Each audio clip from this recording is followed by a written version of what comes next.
At 1 o'clock, you can taste the soup. I know, I agree. All right, yeah, sorry. That's all right. It's still 6 o'clock. 6 on the dot, so we're good. Well, all right, we're live, sir. I'd like to call to order a meeting of a regular meeting of the Summer Board of Selectmen. Today is Thursday, July 16th, 2026 at 6 p.m. in the Town Hall Auditorium, and the meeting is being going to have a start with the Pledge of Allegiance. Please join me. I pledge allegiance to the flag of the United States of America and to the republic for which it stands, one nation, under God, indivisible, with liberty and justice for all.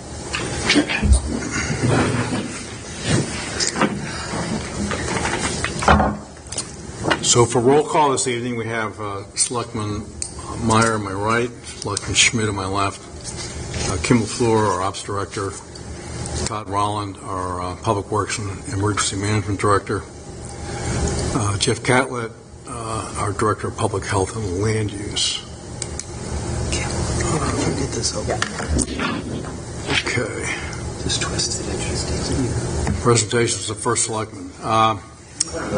First of all, I just wanted to mention, of course, that we had great relief here at Town Hall that we finally passed a budget 2 days ago. As you know, the vote was 807 votes yes, 608 votes no, on round 5 of our efforts to get a budget referendum passed. So we were very pleased that happened. I've had conversations with the Board of Finance, and we believe there's room for some restoration of high priority items. I'm not sure where the money's coming from yet. That's yet to be decided, but we'll know more next week. So stand by for more information there. And should things be restored, there would be a public meeting in order to do that. So we would have a public meeting to approve the restoration of anything as to how it's getting paid for as well. So more to come. Consent agenda, we have none there. Opportunity to add urgent agenda items. Do we have any tonight? No. Okay. Transfers and appropriations. Brian Wissinger is on vacation with his family in Minnesota. His son is in a bowling tournament that lasts 4 days. So I forgot to ask him when I was talking to him how he's doing. Yeah. So that's I just know it's it's good, really it's good hot if he there. strikes up. Yikes. We can always count on you, Bob, for a little humor. All right. Presentation of scheduled payments. Yep, I got him right there. Great. Public comment. Oh, yeah, public comment. I'm sorry. We have public comment next. Please. Sorry about that. This is my first time doing this right here. That's okay, yeah. Please, yeah, just hit the button. There's a button there, it'll turn green. Put the little green light on. That's all. Thank you. Just say your name and your address. Yes. Good evening. And we're going to give you 3 minutes of time, as we usually do for public comment. May I submit this if I don't have enough time? Certainly, absolutely, Thank you. absolutely. And the format is that the members of the board do not discuss the comment with you, but we receive the information and act accordingly. Thank you. Thank you. Okay, good evening. My name is Alicia Stancliffe, and I live at Woodcrest Housing right down the street. I'm at 71 Battle Street, apartment 106 here in Somers. I may not look it, but I have significant physical and mental health disabilities. Recently, I was taken by Lifestar helicopter from Johnson Memorial Hospital because of a life-threatening pulmonary embolism. I used the Somers Department of Human Services to receive my renter's rebate, access energy assistance, and my farmer's market card. I was once in the workforce, and until you experience it firsthand yourself, you don't know how quickly your situation or your family's can change to look like mine. And you don't know how difficult it is to fill out tedious, repetitive annual paperwork while you are experiencing severe symptoms. You don't know when you might need these services for yourself, for your parents, for your aunties and uncles, for your children or your siblings. I'm here speaking for them too, so that the infrastructure will be there in place for when they need it.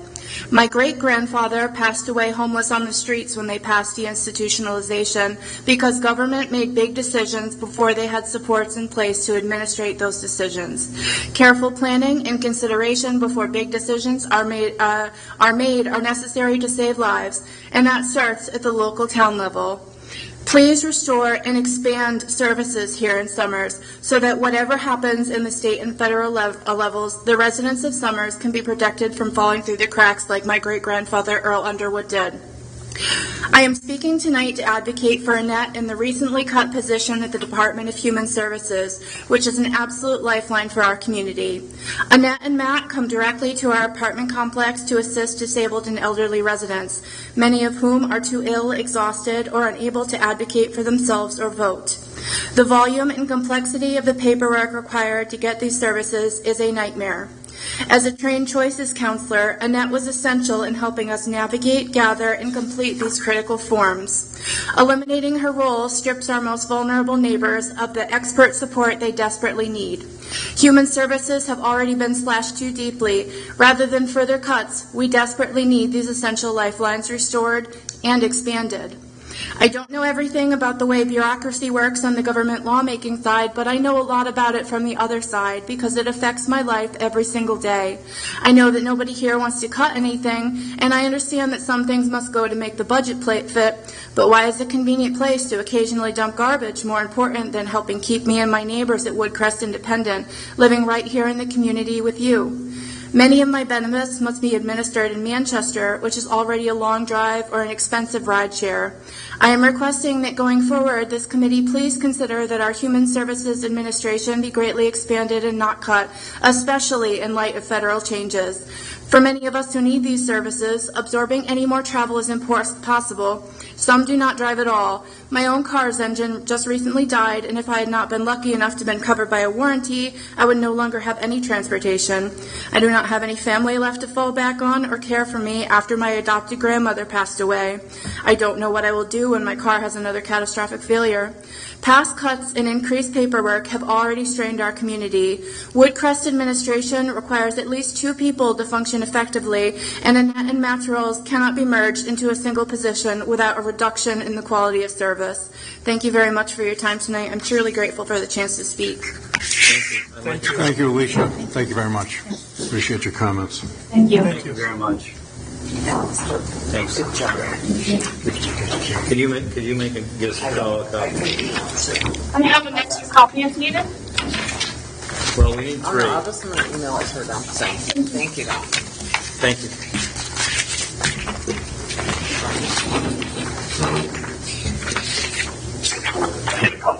Okay, and I'll go to them. Okay, all right.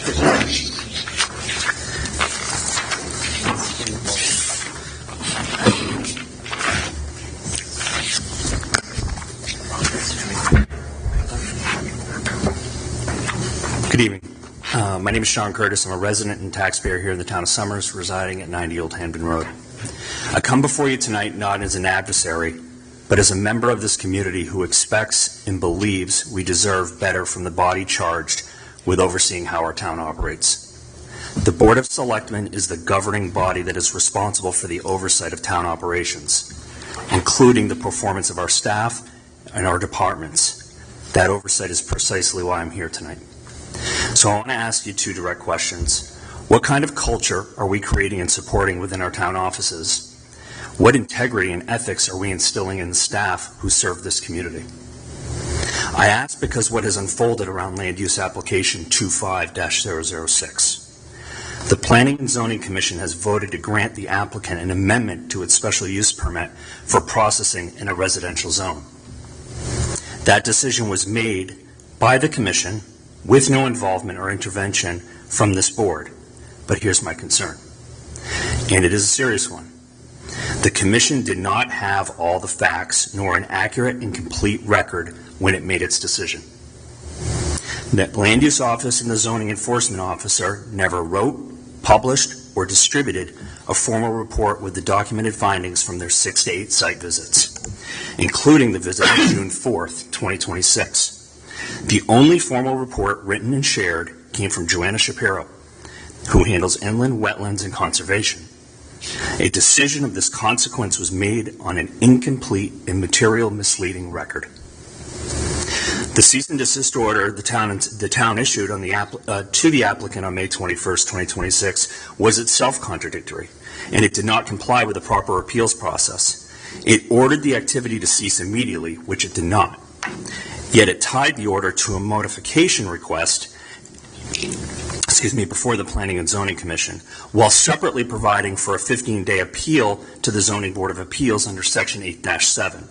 Two different tracks, two different bodies, in order that undercut itself. No appeal was ever filed within that window, which should have rendered the order final. And yet the town chose not to enforce its own order by the means outlined in the May 21st cease and desist. As you may recall, I sat before you in this very seat on June 4th, 2026, at this meeting, encouraging you to take a closer look into this matter and to use your authority to seek or enforce an injunction, as it was stated as an option in the cease and desist issued by the zoning enforcement officer on May 21st. Town staff and leadership had every opportunity to correct the record. They did not. That is why I'm here tonight, to correct the record myself and to shed light on the larger concerns we have about the town land use department and how it's operating. I'm going to enter into the record in respect to the time constraints you've put on that. I'm sharing the email exchange between myself and Director of Land Use Jeff Catlett. I'm going to read only 2 of the 5 emails of this exchange, and Kim has this for the record. I think this is critically important.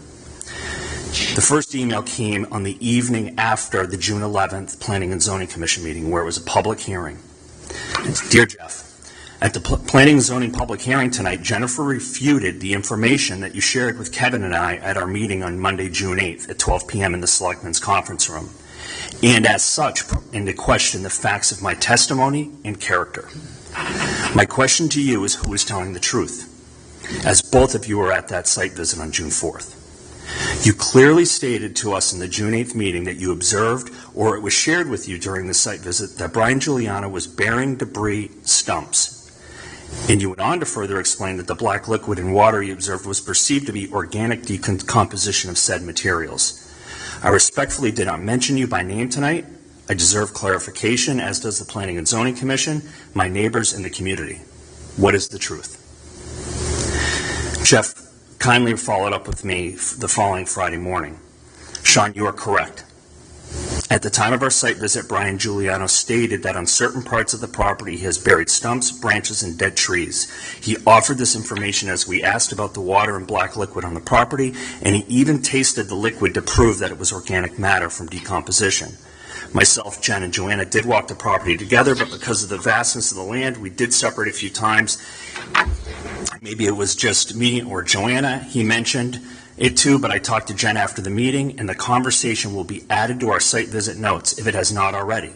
I was fully prepared if I was called up to speak by the commission to share those details, but the commission decided not to have me speak at the meeting after Jen presented the option to them. Additionally, Brian validated during his time speaking with the commission that he had indeed buried organic material on the site from the cleaning of trails from trees that were already dead. I will ask Jen to share this clarification with the commission both prior to and at the July 9th meeting during her staff report. I will also encourage Jen to specifically highlight the issue at the public meeting. I respect the fact that he was going to make sure that the record was corrected. Several days passed from June, that was on June 11th. No response. June 16th, I follow up. I get a follow-up from Director Catlett, which you can read in this packet. This is the point that brings me to this podium tonight. In the final email, Director Catlett committed in writing that our correspondence would be shared with the Planning and Zoning Commission at its July 9th meeting, and that my questions had been forwarded to the town attorney for review and comment. Neither commitment was kept.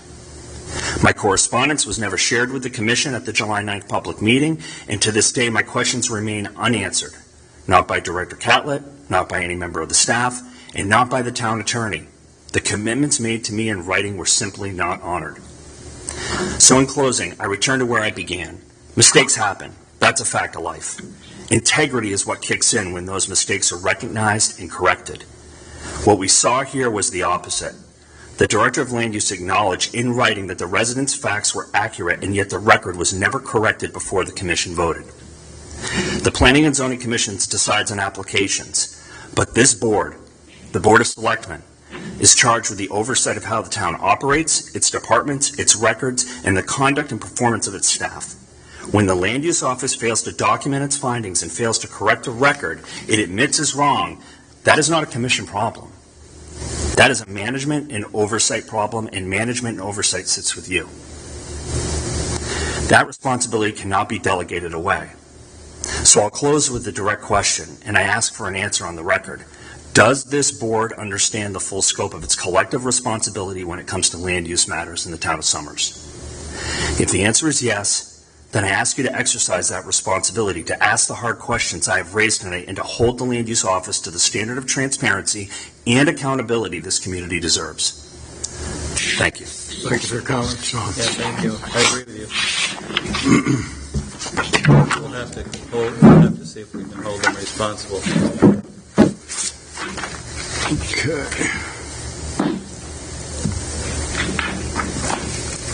Okay, next we have the updates from boards and commissions. Old business. We have no updates from boards and commissions. Old business.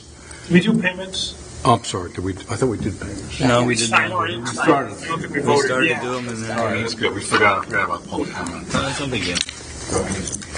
Yeah, I'd be happy to make a motion to authorize the payments in the amount of $463,839.86. Second that.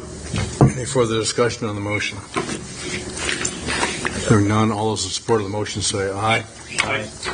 Aye, motion Is passes. there anyone else for public comment before we wrap up? Is anybody else here for public comment? I don't think we have anybody else. No, nobody else. Just wanted to make sure. Thanks. Sorry, my signature is messy, Tim. Good. Okay, just let you know. Try and turn me I've off. seen a lot worse than that.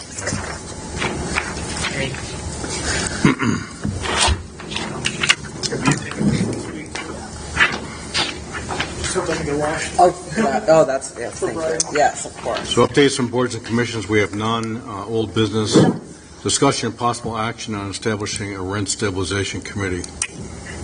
Scott, Yes. Want me to come up? please.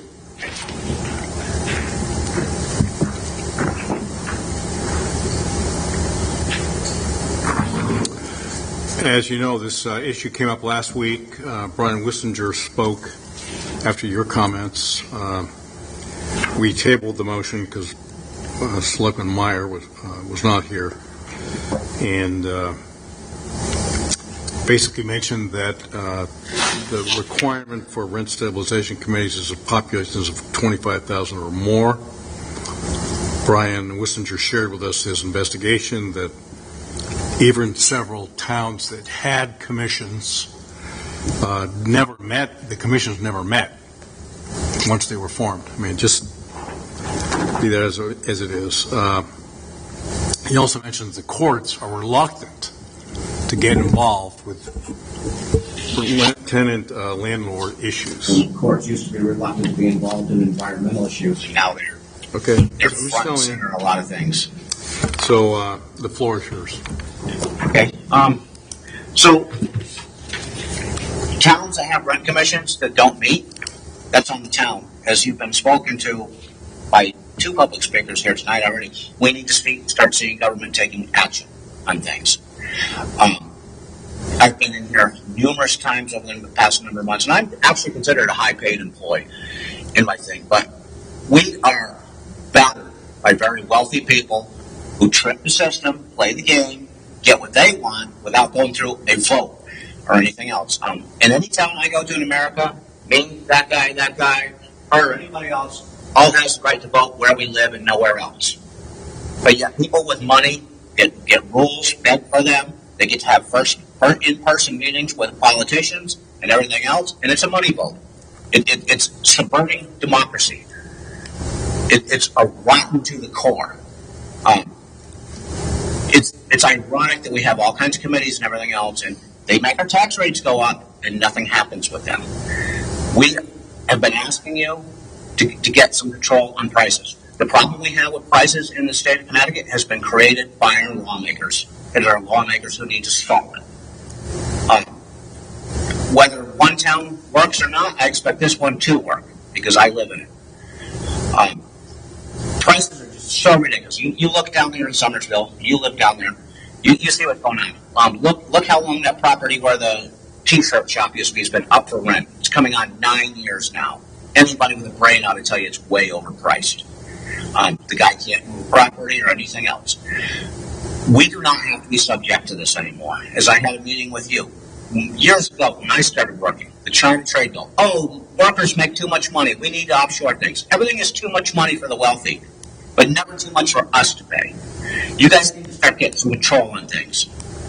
And I mean this seriously. Mr. Myers, as you said to me one time, we're not in the housing business. You are. You are entertaining having a meeting with wind properties, building apartments, crappy ones, at $500,000 apiece. I would like to have a landlord registry, as I stated. I would like to have a fair rent commission. These things need to be reviewed. We do this. Where I look, there's oil and gas industry. It's just offshore. I can see it. The oil and gas industry has to pay permits and everything else. Coal mines do, to drill, mine, or whatever else. Why aren't we making wealthy people pay to access markets? Because they're mining us for dollars. Lots of dollars. Last month was my mom's birthday. William and I stopped by the Target to get my mom a card. $9 for a folded piece of paper. You gotta be kidding me. Made in China. You know, this is ridiculous. What's going on in this country. And I have not, in my lifetime, ever seen a politician stand up and say, hey, let's stop worrying what the rich people say and let's hear what the people who actually pay our wages have to say. Well, there I've are never some people heard it. running now. I'm sorry? There are some people running now that are saying that. Yeah, I've never heard it in my life. Anytime I've ever watched C-SPAN or anything else, there's always some kind of wealthy person up there testifying to Congress about what they need to make their business succeed and everything else. Nobody's ever talking to us about what we need to succeed. This has gotten ridiculous. The condition of the apartments, I have a video for you at some point what happened. A month and a half repair for a shower because the guy didn't want to do it right and everything else. Well, we'll try this. Well, we'll try it. No, you're being paid good money. The wealthy expect a good return on what they pay. We pay high amounts of rent. I expect good returns on my money. And that is a decent place, a comfortable place, a place that is manageable. As I've said a bunch of other times too. Representative Bale, where are the lawmakers in working for their citizens? Where are they? You know, I mean, you're a judge, Mr. King, originally I understand, correct? Correct. Okay, so I think you would know then that if I were to decide to take Mr. Bale into case, I would have a valid case for lack of representation and abdication of his duties. The Constitution, as I've said a million times, does not lay a carve out for selective representation or no representation. I expect our lawmakers to be as active as anybody would be in a defense trial or as a lawyer would be in a defense trial. We expect you doing your job completely. Completely. And I'm not trying to harass you and everything, but I mean, we spend so much time with our bureaucracy on nonsense and nothing on what we need.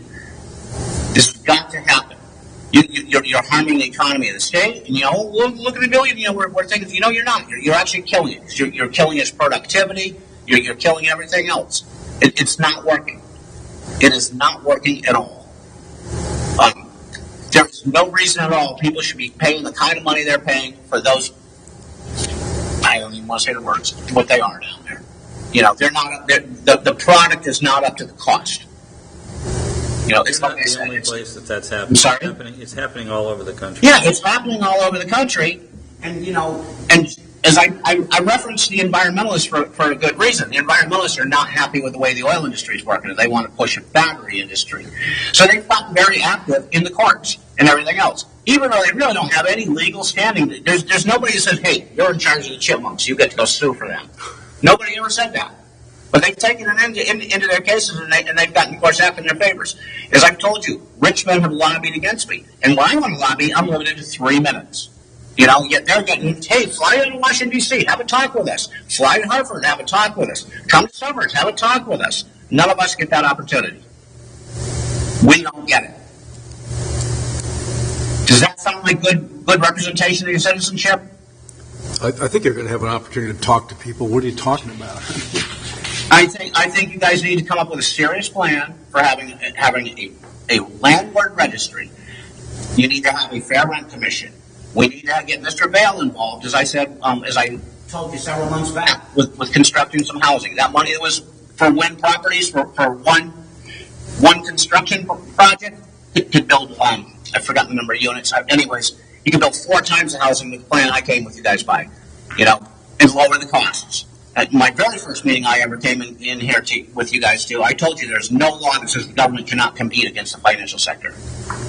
And you guys need to start taking that as seriously as you take climate change seriously. And all these governments all across the country have done, and everything else. And these ridiculous statements they make. Focus on what's at home. Focus on improving your communities for your citizens. I've told you, I've lived in this town for many years. I pay the taxes in this town on behalf of my landlord. I'm the citizen. And as I've also asked, these fair rent commissions. You pay for taxes on behalf of your landlord? How does that work? My landlord does not live in Summers. I'm paying, I can guarantee you he's not deducting the tax bill off my rent. Are you paying the residential tax or the... I'm sorry? Where do you think he's getting the money to pay for it from? He's getting it from me. It's paid by me, Yeah, through your rent. Through my rent. That's absolutely right. So I'm sitting here, I'm paying people who are working against me. Why would any sane person do that? Well, I have to say, I'm sure other people don't support me, but I do think it would be good for us to establish a rent stabilization committee. It would be wise. It would be wise. And I would like to see if you could come forward with some people that would be willing to serve on the committee. You know what I'm saying? Yep. And to see if you could draw, not just establish the committee, but draw some guidelines up. You know what I'm saying? I've conveyed a lot of ideas to Kim. Who's right, but it would be nice if you could put that on paper. Okay. And bring those to us, and so that we would then be able to establish this committee. I mean, I don't know if everybody else supports it, but I would support it. Thank you. Yes. Some comments? Yeah, I mean, I think, we've had the chance to talk, I know, at least at one of the first meetings. I mean, Yep. I guess I'm not sure this is the role of local government. I mean, I'm not sure this is the role of local government. I mean, you certainly raised some concerns, but I mean, I think the question is, is this a role for federal government, state government, or local government? I don't know that it's a role for local government. I think, but your landlord registry point, I would defer that to our director of land use, our fire marshal, and our police department. If they're having issues with landlords and not being able, absentee landlords and things, I would ask them to bring that forward to the Board of Selectmen for consideration, but I'd like to hear it from them. How come you register dogs but not landlords? State law. State law. So let's get a state law going that landlords get registered. Okay. You know how many out-of-town landlords we have in this state? Well, we don't adopt state laws here, so I mean that's the concern. Yes, I mean we have very limited authority as the local government in the matters that you bring in front of us. As I made a reference to here in my very first meeting coming in here, when the state of Connecticut passes fair rent commissions, they say, you can have them in New Haven, you can have them in Hartford, you can have them in whatever other towns they did, but not in other towns. That's not equal treatment of the law. And so, when the state fails on doing its things, I would expect the people where I live to step up and say, wait a minute, our residents deserve that same protection of the law. Because the state made an error there. And again, I refer to you being a judge again. Quite honestly, anybody could go in there and walk in there and say that's unconstitutional. Isn't that based on how many residents are in the town? I remember I watched the meeting last week with Brian. Yeah, the state law does require a rent stabilization committee if there are 25,000 or more in the town. But that's kind of a high bar because not all towns meet that. I mean, some towns are sections of other towns and they divide them. They got a post office here, and it's quite honestly it's an end around about providing actual representation to people. As I said a moment ago, and I hate coming in here being angry all the time, but I'm so sick and tired of what I pay all the time on everything. I'm almost up to retirement age. I don't know what I'm going to retire on because my costs just go up and up and up and up and up. And look, every time I walk into a store or annual rent order, it's not a small increase. Oh, we went up 3 or 4 cents. It's 20% increases on everything. On cucumbers. Now, over here, guys, was just, I don't know if kids eat fresh salad over there.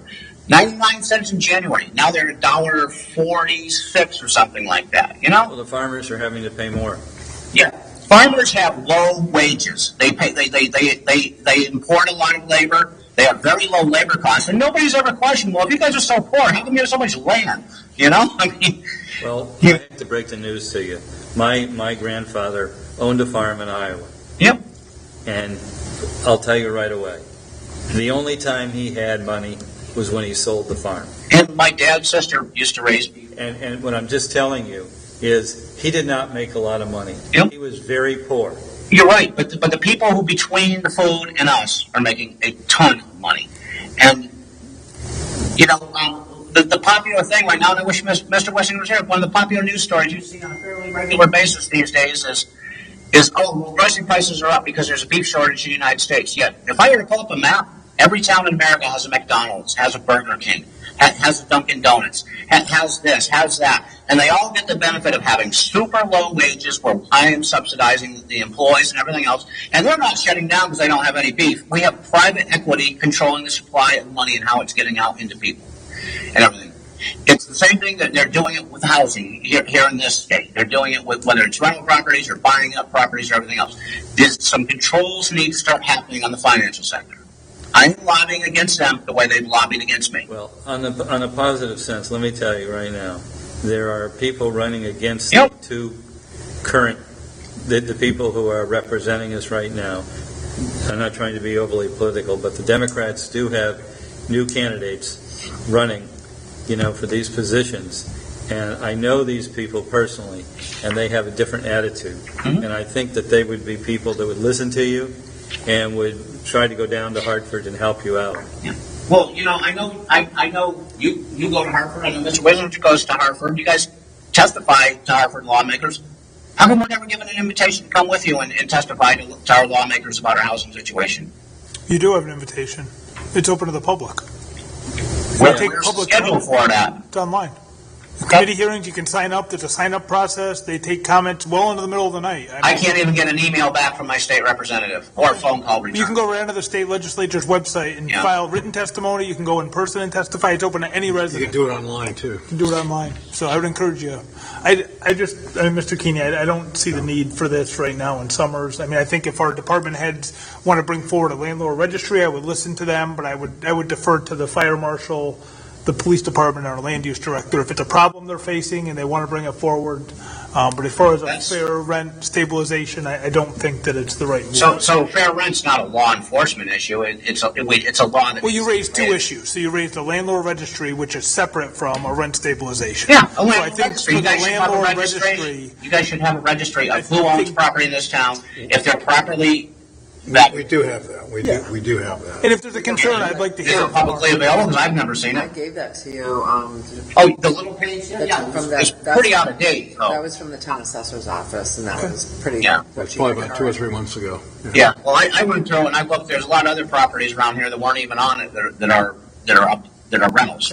We can relook at it, and I can send you, what I have. I mean, I've been studying your tax records and everything, but So you know, I can follow up with that. Well, I know I'm in the minority, but I do support a rent stabilization committee, and obviously I only have one vote, and but I'm just telling you, I'm not sure what authority that commission would have or how it would be enforced if you're Well- talking about creating a committee. well, Mr. I don't Keaton, legally know either, Tim. I have to be quite honest. I hate to interrupt, but I know Enfields is active, and I've looked at who the board members are, and I did do some emails with the town manager over there, what the requirements were and everything else I told you. And they told me there was a residency requirement for landlords and everything else, and yet one of their landlords who's sitting on their Fair Rent Commission right now does not have any property in their tax records. Right. Come on, I mean, Who's enforcing that? I don't, in Enfield, I don't know. What are you saying for the actual commission itself? It's not that you can't own property. So Yeah. anyway, Hey, zoning boards, I'm not supportive either. no. no. Oh, well. Okay. I might have to take this a little further then, because I'm going to keep, Be my guest. Okay? Yeah, I'd encourage you to submit testimony to the General Assembly, because, I mean, any resident has that right. So, Well, we have the right to have the government we pay for, and and I think I should have your support on it, both of you. This is an important thing. You have a big amount of people down here who are doing this for you, and you guys have got to look beyond the small stuff. Well, maybe it's a police thing, or maybe it's an insurance thing. You need to look at who you're supposed to represent in town, and that's the people who pay for you. We're aware of who we represent. Thank you. Sure. Okay. Thank you, sir.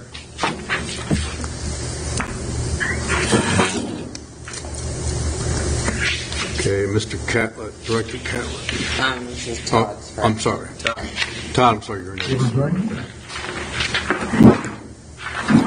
To request or disband the senior center at the ad hoc, before the ad hoc, senior center ad hoc committee. Yeah, good evening.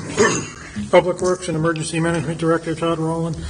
I'm here with You're here with Timothy Welch, the former chair of the Senior Center Ad Hoc Building Committee. As you recall, about a year ago, this body seated a Senior Center Ad Hoc Building Committee with the charges of reviewing how the Senior Center was being used presently, identify the current deficiencies of the facility, and recommend ways to correct the deficiencies. The group met monthly, did some really good work interviewing the staff as well as people of the public that use the facility, and came to the recommendation that the facility should be expanded. We worked with an architect and an engineering firm to draft floor plans and some elevations as well as some site plans. So we have some good plans to start with. We also received approximate cost estimates of constructing, basically doubling the size of the senior center, adding onto the front and the back, and redoing the parking areas. And those estimates came in anywhere from $3 to $4.5 million. After much discussion and consideration, the ad hoc committee determined that given the current budget constraints and the difficulty we had this year, it is probably not the best time to go back to the taxpayers and ask them to raise $3 to $4.5 million to add on to an existing building, given the current fiscal state. We do think we've done a lot of good work and think this could act as a base in the future to bring this issue back up in the next few years whenever we think the aptitude is there for the residents. And as we're getting older as a community, there'll be more seniors in the community, possibly more likely to support this endeavor. I don't know if you have anything you'd like to add, Tim? No, that pretty much sums it up. Well, first I'd like to commend you on the work you've done. I know I've followed closely the work you have accomplished, the meetings you've had, and the work that you put in, the hiring of engineers and architects, and I'm aware of your estimate of the cost of the expansion. I've seen the plans. They look terrific.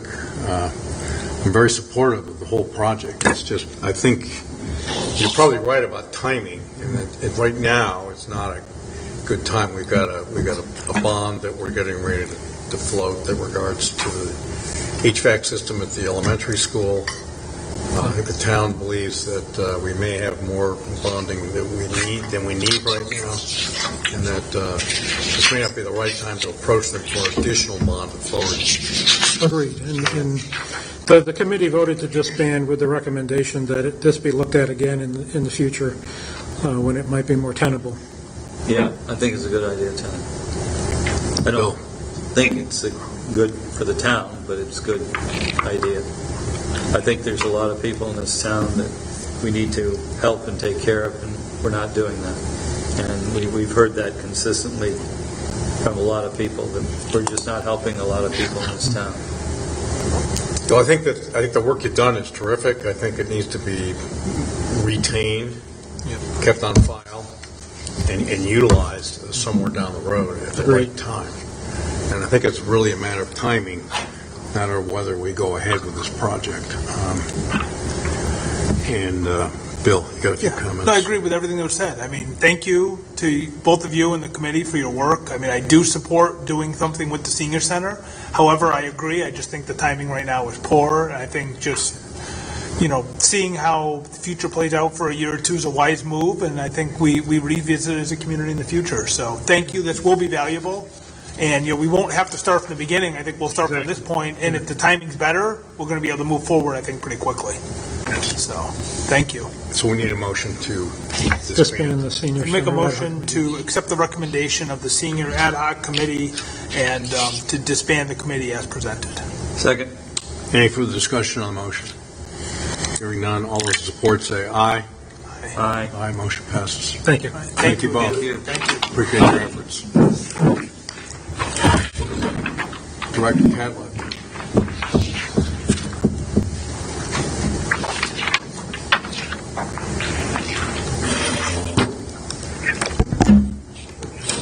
Good evening. Good evening.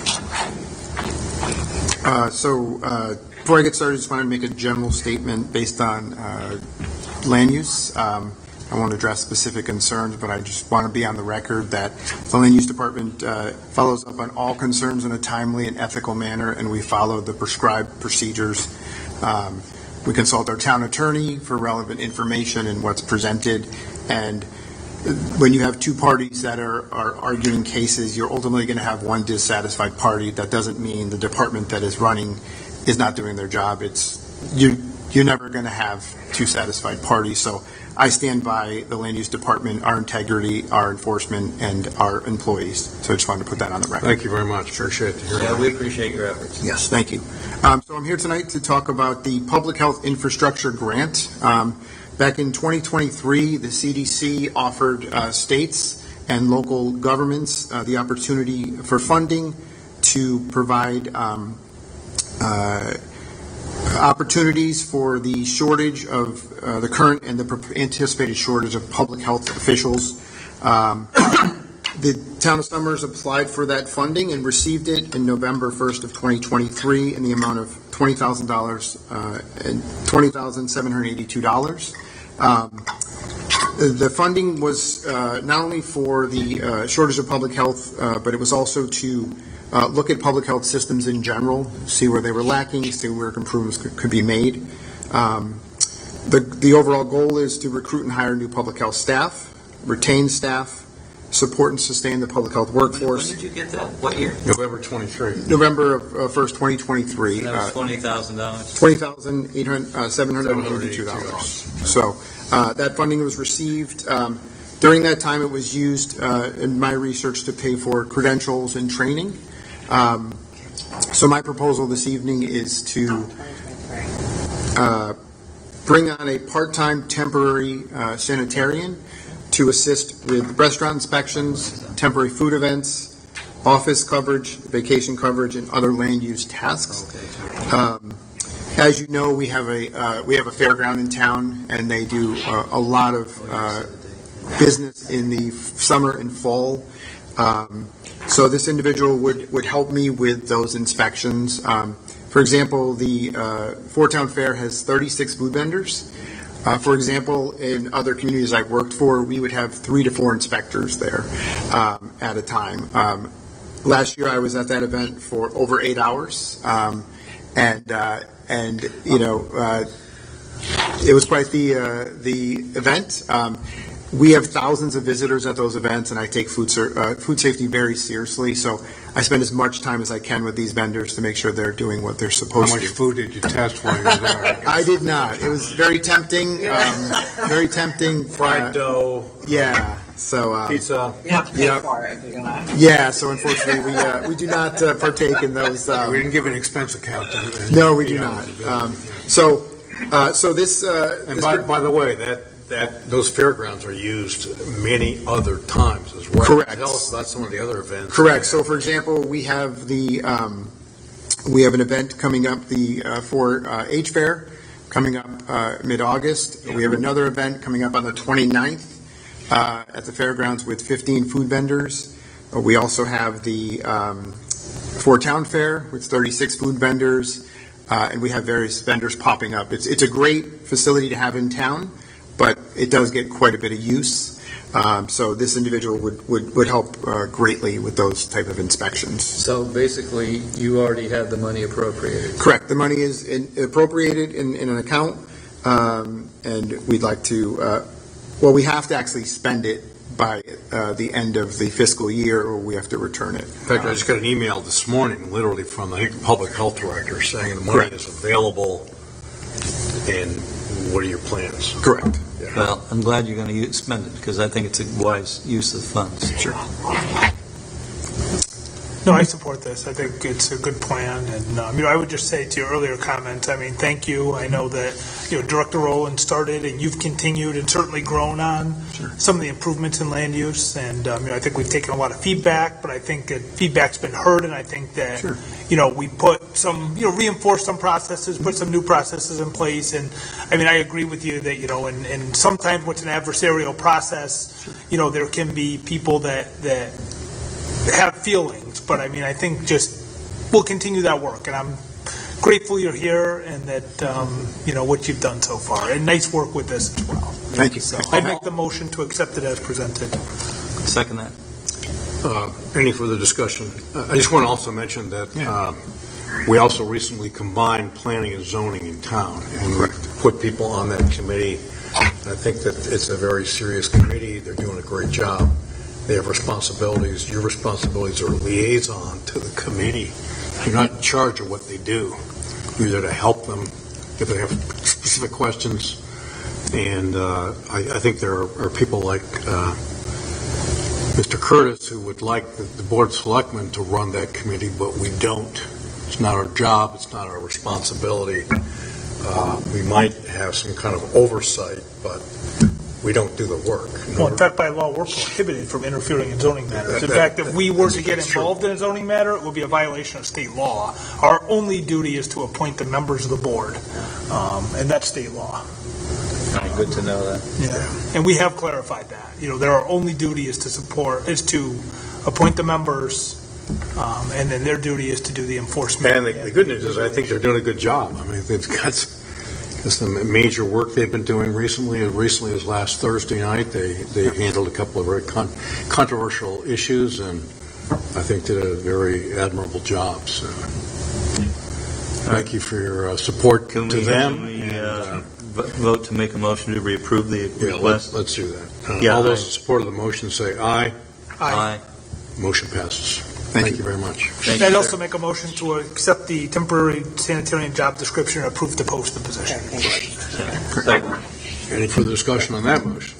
Hearing none, all those in support say aye. Aye. Aye. Motion passes. Thank you. Well done. Thank you, I appreciate it.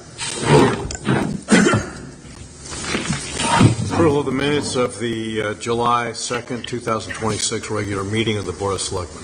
Happy to make a motion to approve the minutes of July 2nd, 2026.